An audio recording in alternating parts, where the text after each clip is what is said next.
Dice el libro de Isaías capítulo 30 verso 21. Entonces tus oídos oirán a tus espaldas palabra que diga: este es el camino, andad por él, y no echéis a mano derecha, ni tampoco torzáis a mano izquierda.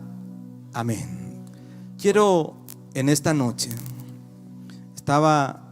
hoy mientras estaba orando y pidiéndole al Señor que pueda guiarme en esta tremenda responsabilidad, si hay algo que nosotros necesitamos entender como cristianos, es que lo único que puede guiarnos en esta sociedad y en este mundo en el que estamos viviendo es la voz de nuestro Dios, es la voz del Espíritu Santo. Nosotros no tenemos otro tipo de voz que necesitemos escuchar y que nos haga bien escuchar. Y la palabra nos enseña que el Señor quiere guiarnos, que el Señor quiere hablarnos. En todo tiempo y en todo momento el Espíritu Santo está allí deseoso de comunicarse con nosotros. De hecho, la palabra dice que Él es el Paracleto, el amigo, el consolador, el que nos acompaña. Es decir, que lo podemos llevar a Él en todo tiempo y en todo momento. Y en todo tiempo y en todo momento tenemos la posibilidad y la facultad de poder consultar con Él, de poder saber hacia dónde tenemos que ir, qué es lo que tenemos que hacer. Y la palabra misma dice que nosotros oiremos la voz de Él, oiremos su voz, la que nos va a decir: este es el camino, aquel es el camino, esto es lo que debemos hacer y esto es lo que no debemos hacer. Entonces nosotros necesitamos entender que tenemos que vivir atentos. Dígale a su hermano: atentos. Y si hay algo que Satanás trata en todo tiempo y en todo momento, es de distraernos. La distracción es una de las artimañas que más usa o quiere usar con nosotros los cristianos. Pero el Señor nos llamó a ser cristianos decididos. Diga conmigo: decididos.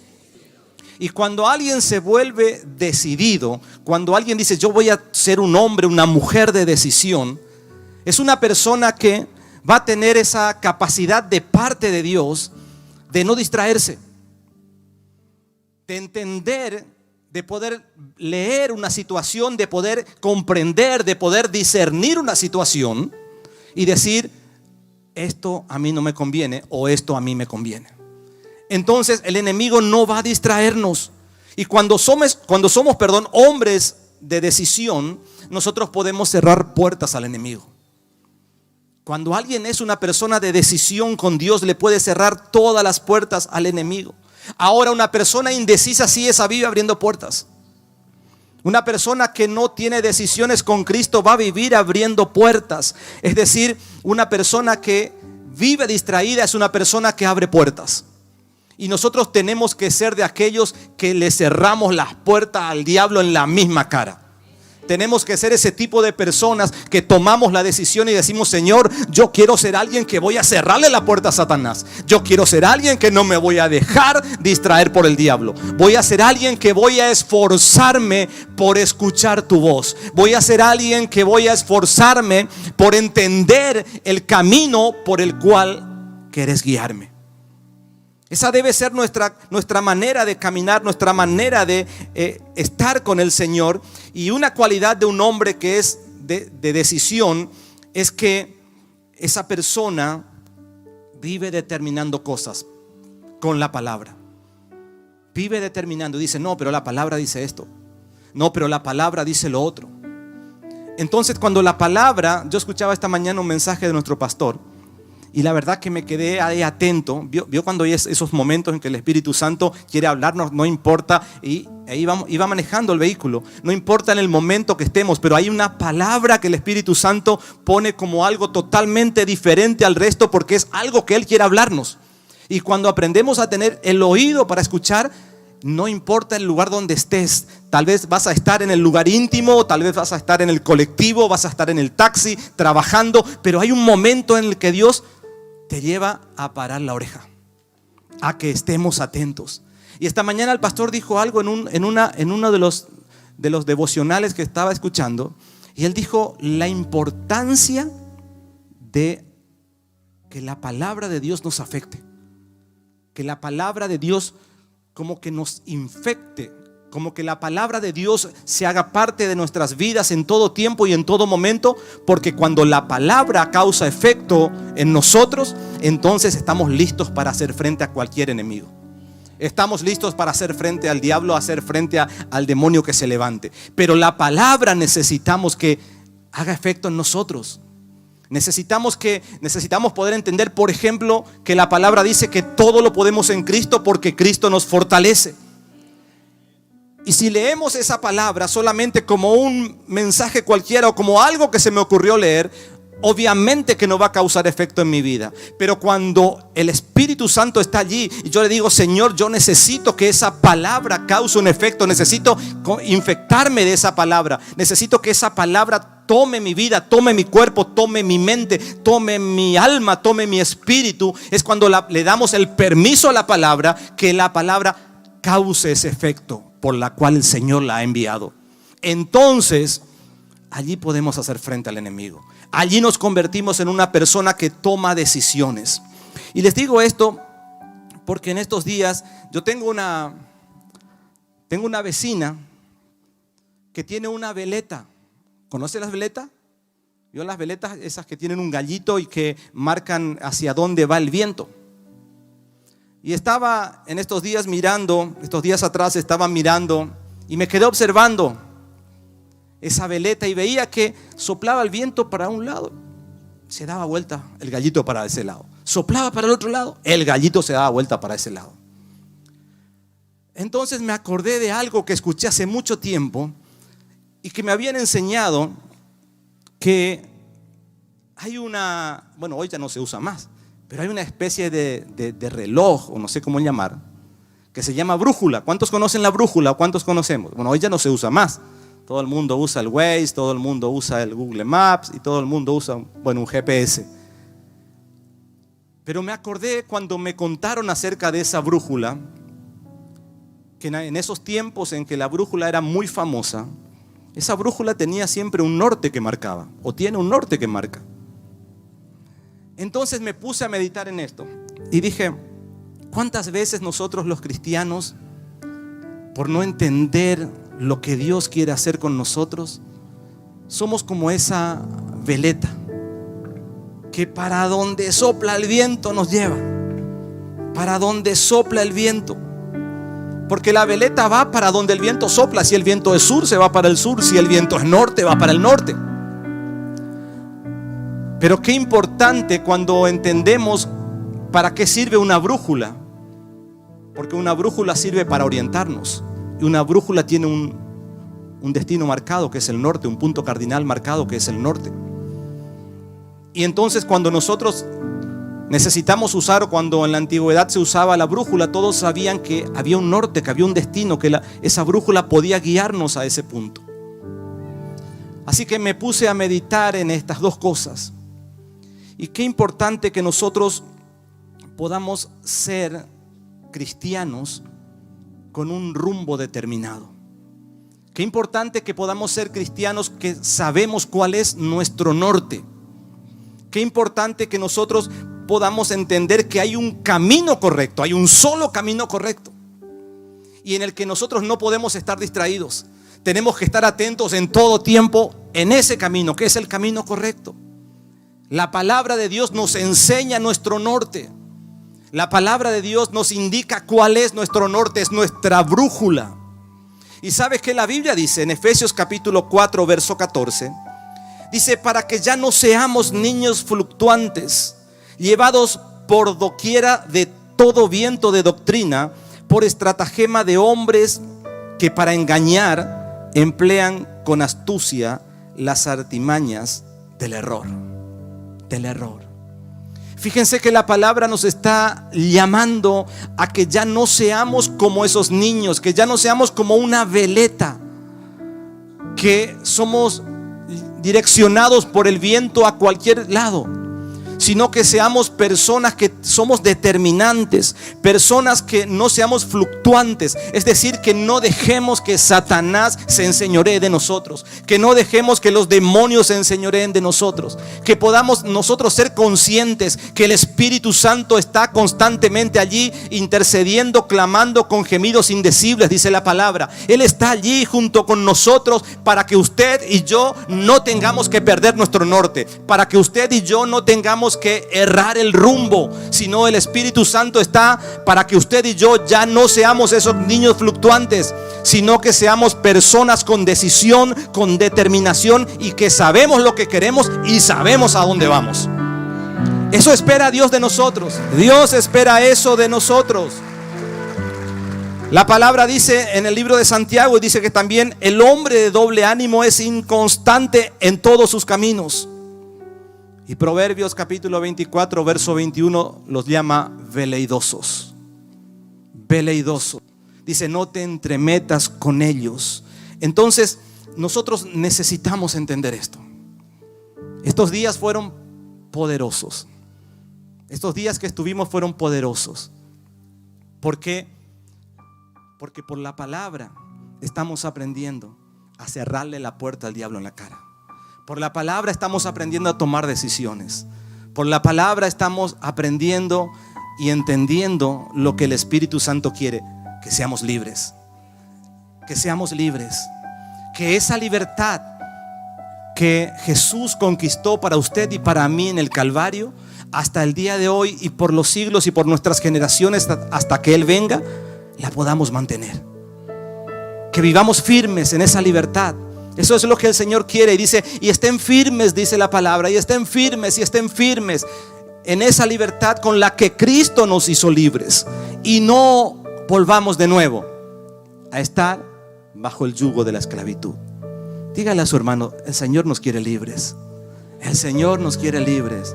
El Señor nos quiere libres. Entonces, ¿qué necesito hacer? Necesito entender que la palabra de Dios es mi brújula. Necesito entender que la palabra de Dios es lo único que me va a llevar a buen puerto.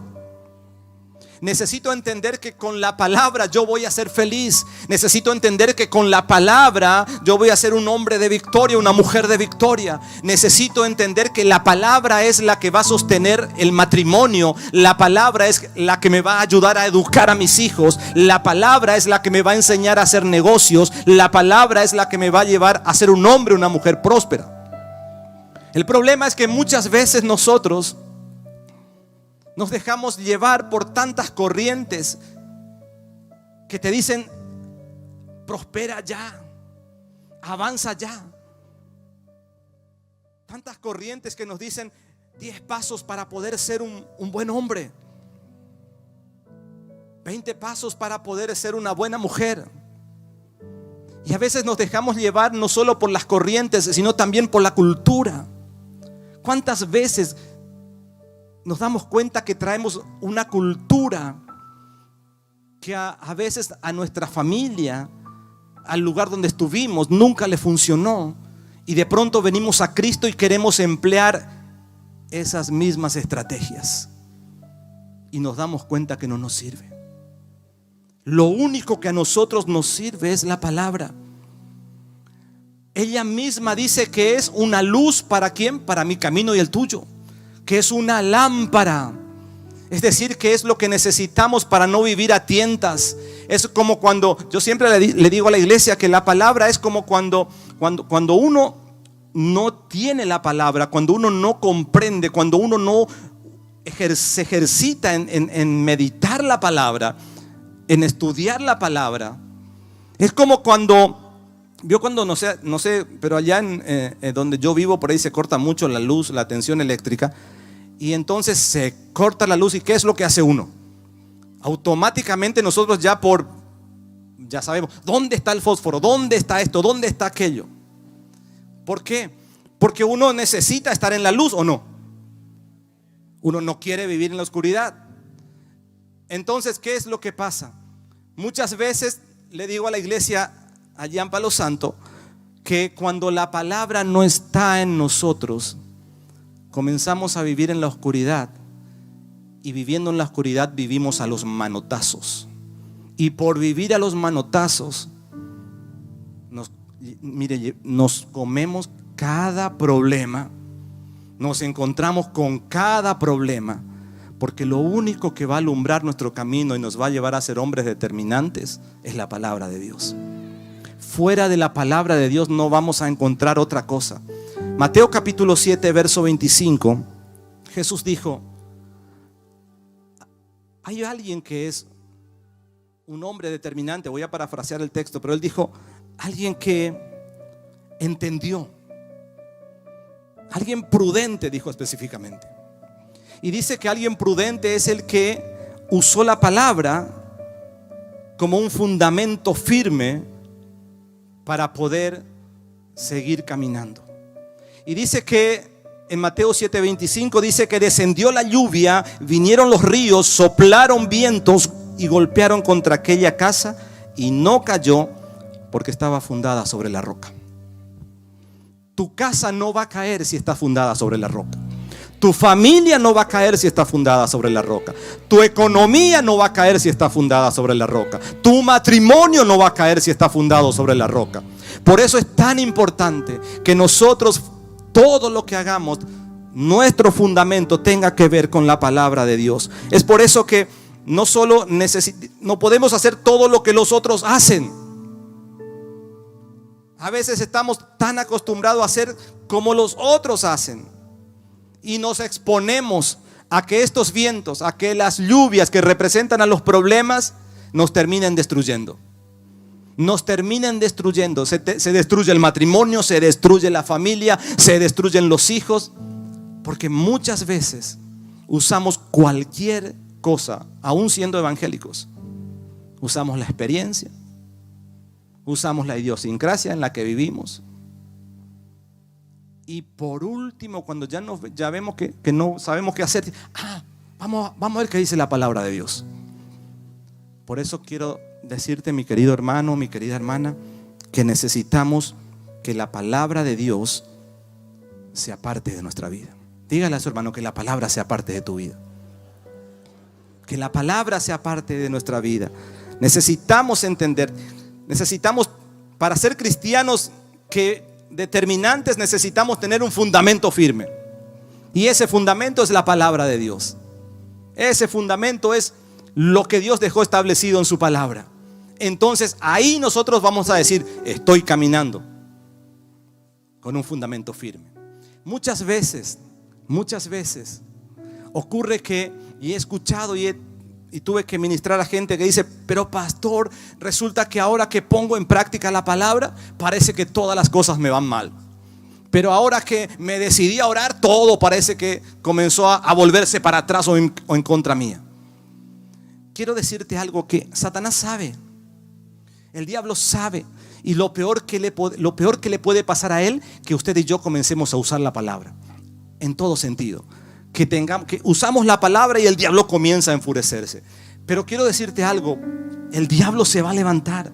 Satanás va a tratar de venir a decirte: es mentira la palabra. Él lo que quiere es que en tu vida y en la mía la palabra no tenga absolutamente nada que ver.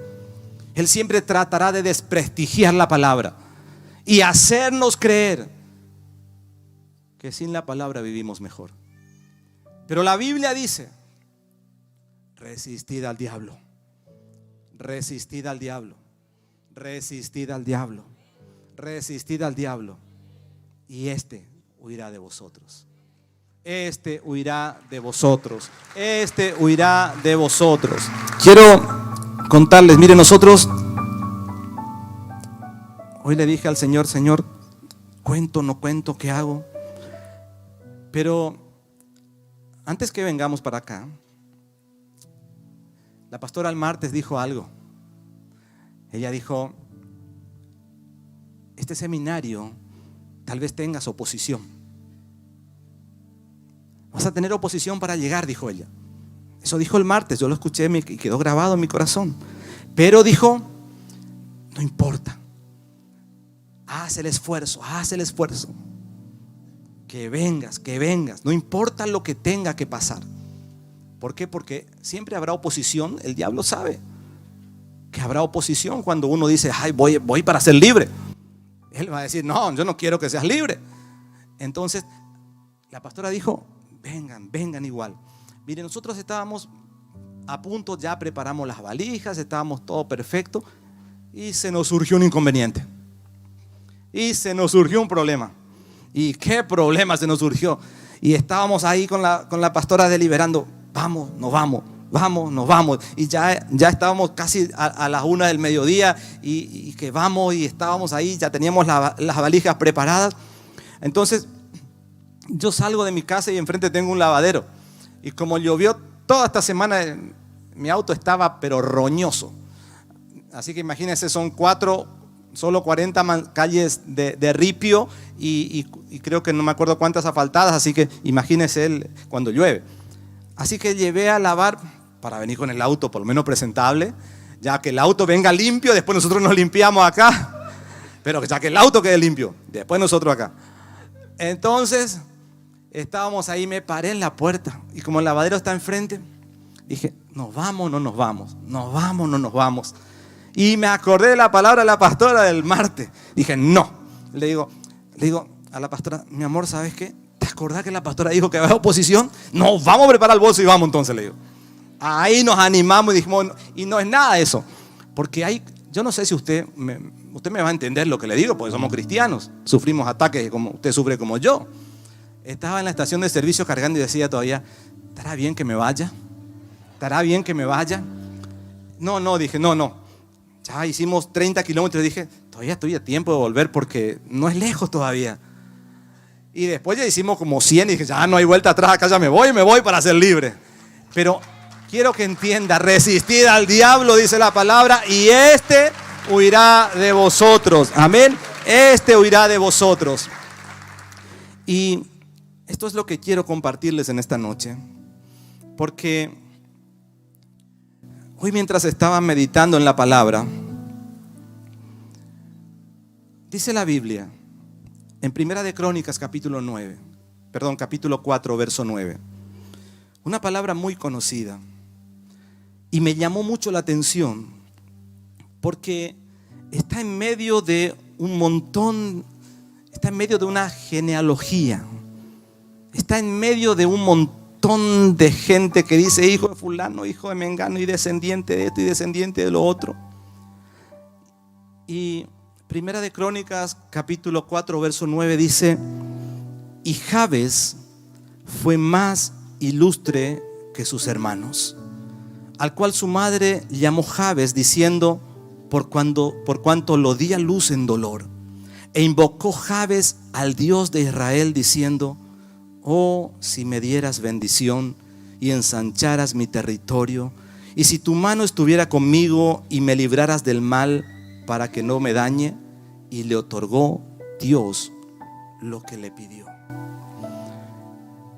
Comencé a leer este pasaje hoy y me di cuenta que está allí como pequeñito, en medio de un montón de gente que dice que fue padre de fulano, descendiente de mengano, pero pareciera que cuando uno va a leer Primera de Crónicas 4, dice, no, yo voy a pasar esto, porque acá hay como un árbol genealógico. Pareciera que no tiene importancia, pero ahí en medio de eso podemos ver un nombre que la palabra dice que se llamó Jabes, que la madre le puso ese nombre porque lo tuvo en momentos de dolor. Es decir, le puso ese nombre porque recuerde que en la antigüedad la mayoría de los nombres tenían que ver muchas veces con los momentos o las situaciones que vivía cada familia. Y se nota que esta mamá le puso a este jovencito, a este muchacho, a este bebé cuando nació, le puso ese nombre que tiene que ver con el dolor. Le puso ese nombre que tiene que ver con aflicción, que tiene que ver con tristeza, que tiene que ver con el dolor. Y como que el nombre caracterizaba a este muchacho. Pero lo que más me impactó y me apasionó es que a pesar de ese nombre que tenía él como una marca personal, a pesar de ese nombre que él tenía como algo que lo identificaba, porque se nota que la mamá dijo: este sí que lo tuve en dolor, en angustia, en tristeza, y le voy a tener que poner el nombre para que lo identifique. La palabra dice que fue más ilustre que todos sus hermanos. ¿Cómo puede alguien insignificante, cómo puede alguien que pareciera que ni siquiera tiene posibilidades, que ni el nombre le ayuda para que sea alguien en la vida, puede hacer que Dios comience a mirarlo?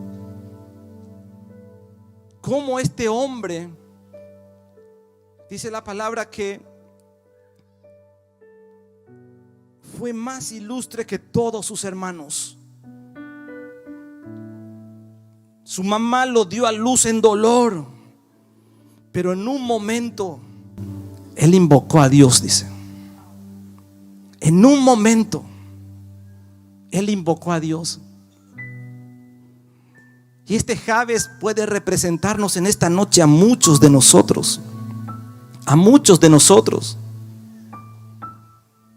Este Jabes puede representarnos a muchos de nosotros que decimos: tal vez pareciera que yo ya no tengo maneras de salir adelante, o áreas de nuestras vidas en las que decimos: ¿cómo hago? ¿Cómo hago para salir adelante de esta? ¿Cómo hago para recomponerme de lo otro? O pareciera que yo fui marcado por el dolor. Pero este hombre, dice la palabra, que se animó. Se animó, diga conmigo, se animó. Yo me imagino la osadía de este hombre, que en medio de una generación donde no dice que nadie era nada, solo habla de él, porque no dice que los otros eran ilustres, no dice que los otros eran también como él, sino que entre todo esto resalta su nombre. Y este hombre tuvo la osadía de decirle: Señor, ¿puedes dignarte a mirarme? Y le dijo: si me dieras bendición, si me dieras bendición. Este hombre le pidió 4 cosas que yo anoté esta tarde. 4 cosas. Le pidió bendición porque le dijo, él le dice: si ensancharas mi territorio. Pero también le dijo: si ensancharas mi territorio, si me dieras bendición, si ensancharas mi territorio. Y cuando yo leí esa frase, si ensancharas mi territorio, automáticamente entendí que le pidió visión a Dios. Le pidió visión. Dame, dice, invocó Jabes: si me dieras bendición, si me dieras visión. Pero no solo eso, le dijo: si tu mano estuviera conmigo. Es decir, que le estaba diciendo: yo necesito dirección. Si me dieras visión, si ensancharas mi territorio, si me dieras dirección, dice. Le pidió dirección, es decir, él dijo: yo no quiero caminar solo, yo no quiero caminar a tientas, yo no quiero caminar como todo el resto de mi familia. Él le dijo: yo quiero caminar conforme a la palabra, porque le pidió dirección. Y le dijo: y si me dieras protección, si me dieras dirección. Pero al final le dijo: si me dieras protección, es decir, si tu mano estuviera conmigo. Le dijo: Señor, necesito tu bendición, necesito entender tu bendición, necesito tener visión, que ensanches mi territorio, necesito, Señor, que me cuides, pero también necesito tu dirección. Fíjense lo que le pidió. Y la palabra dice: y le otorgó Dios lo que pidió. Y le otorgó Dios lo que pidió. Y le otorgó Dios lo que pidió. y le otorgó Dios lo que pidió. Yo no sé, pero hay algo que me da vueltas dentro mío. Y yo entendí algo. La palabra dice: si tu principio es pequeño, insignificante, parece que a nadie le interesa, a nadie le importa, pero la palabra dice: tu postrer estado será grande. Tu postrer estado será grande. Aunque tu principio sea pequeño, tu postrer estado será grande. No solo eso, mi Biblia dice que el reino de los cielos es como uno que tomó la semilla de un grano de mostaza, la más significante, la más pequeña, la que parece que no va a tener frutos, la que ni siquiera nadie tiene esperanza, pero cuando ha crecido, dice, es la mayor de las hortalizas, y allí dice que se anidan las aves del cielo. Quiero decirte esta noche por la palabra: no importa tu condición, no importa cómo estés hoy, esta noche debes aprender a ser osado como Jabes, y puedes decirle: Señor, si me dieras bendición, Señor, si me dieras dirección, Señor, si me cuidaras, Señor, si ensancharas mi territorio. Y la Biblia dice que le otorgó Dios a Jabes lo que él pedía. Le otorgó Dios a Jabes lo que él pedía.